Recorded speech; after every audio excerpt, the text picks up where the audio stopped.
man and bright summer Indiana afternoons. "Now that," offered Cat after several seconds of heavy silence, "was weird." The mayor turned to the elder town councilman and chuckled. The latter responded in kind. Soon all the townsmen were laughing, and laughing, with the break of the tension, and with the relief that maybe after all the horror of the past few months and nobody else was laughing. Not Cat, peering disgustedly down from his perch above them, none of the other members of the crew, and not Jack Crow, whose look of withering disdain turned them pale to a man.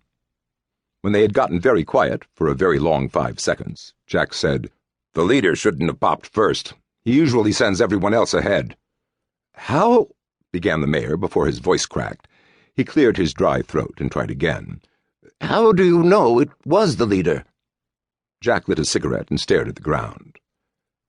"After a while," he replied softly, "you can tell." He stood there quietly like that for several seconds. Then he looked at them, actually looked at the individual townsmen for the first time. It had wilted them. The horror, the losses, the sense of total naked impotence. Wilted. And it was only going to get worse. "So what," he thought next, "are you going to do when it's over, gents? When your town has seen you as worthless and craven, and you feel your manhood has been stomped? Are you going to do what others have tried? Are you going to take it out on us? When it's over, are you going to cheat us to show you're still men? Because it really is going to get worse. That was just the first one." "All right," he barked abruptly, clapping his hands sharply together. "Let's get on with it. Rock and roll." And they did.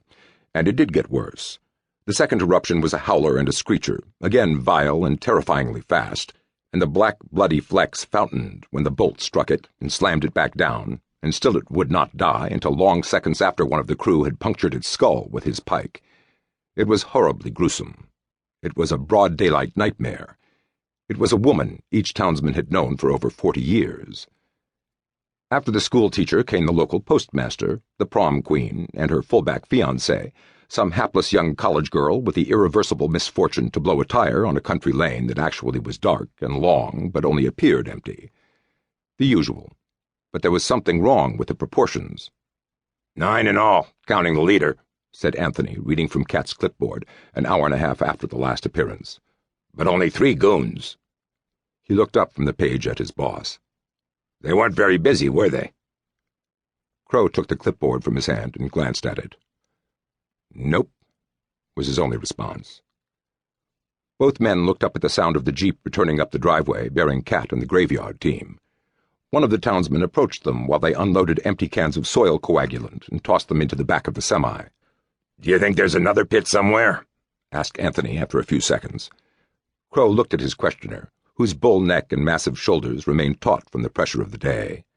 Crow decided he looked awful after 5 hours of slaughter. Decided that was probably good. "No," he answered. "This is it. I never heard of them keeping goons somewhere else. New ones need to be around the leader anyway." "Then how come—" "Damn it, Anthony! I don't know why they didn't turn more recently. Maybe they had something else to do." "Like what?" Anthony wanted to know. Crow sighed. They always came to him with questions like this. He was the elder veteran, 3 years at it now, and probably had, in fact, the longest career of this type in the world. But that didn't mean he knew shit about vampires. Nobody knew shit about vampires. Nobody lived long enough to learn, and it pissed him off the way they all looked at him to know all the answers. What right did they— He caught himself, took a deep breath.